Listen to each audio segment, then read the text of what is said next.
السلام عليكم، ازيكم يا حبايبي عاملين ايه؟ وفلوج جديد ومع ماما عزة فتحي. اهلا بيكم. قلنا نروح النهارده زيارة جميلة للسيدة زينب، وطبعا ما ينفعش نروح السيدة زينب من غير ما نزور المسجد بتاع السيدة زينب.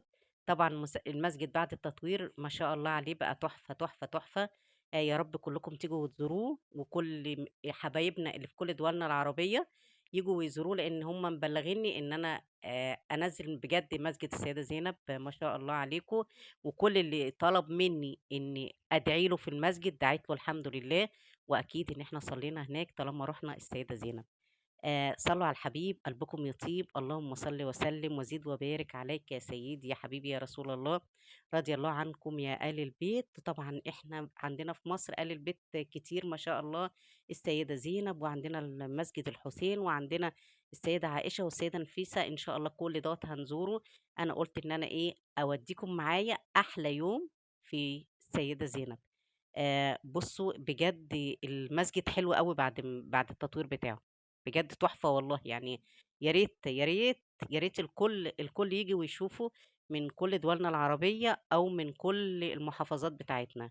آه، قلنا يوم كده يوم جميل، بس يوم تحفة بجد. ما شاء الله عليكم بجد بجد بجد. أجمل أيامنا. بُصّوا أنا كنت عايزة أورّيكم القبة بتاعة مسجد السيدة زينب. عاجباني أوي، أوي بجد، والمأذنة. لمّا بصّيت فيهم افتكرت مسجد الرسول عليه الصلاة والسلام. يا رب اوعدكم ووعدنا بزيارة الحبيب المصطفى صلى الله عليه وسلم.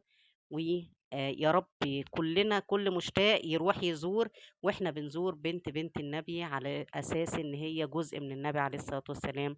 يا رب أوعدكم بزيارة الحبيب المصطفى صلى الله عليه وسلم، وأحلى زيارة للسيدة زينب. ويا رب كده هو تكون حاجة حلوة، يعني أكون حاجة أنا عملتها لكم حلوة. ربنا يكرمكم يا رب العالمين، وتكونوا معانا قريب قريب قريب. واللي جاي السيدة زينب اللي قال إن هو جاي أنا هستناه وهستناه عندي هنا. هو شايفين المقام، شايفين المبنى، شايفين القبة بتاعة السيدة زينب.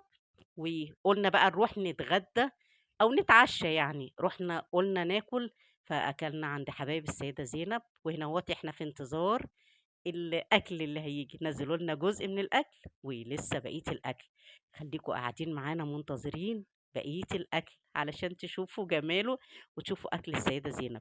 وأدينا كده الأكل واحدة، واحدة، واحدة، واحدة كده هييجي لنا أهو. بُصّوا أدي كده الأكل كامل وراح جالنا كُلّه.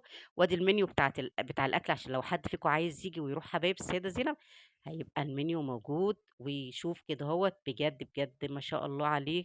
الأكل كان تحفة، تحفة، تحفة.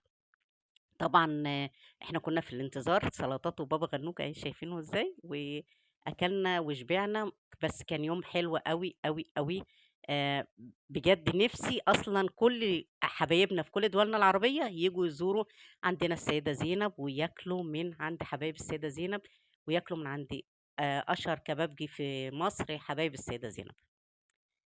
بُصّوا جمال الأكل. ده التصوير دوّة طبعًا مش بتاعي، ما تقولوش هو التصوير دوّة مش بتاعي.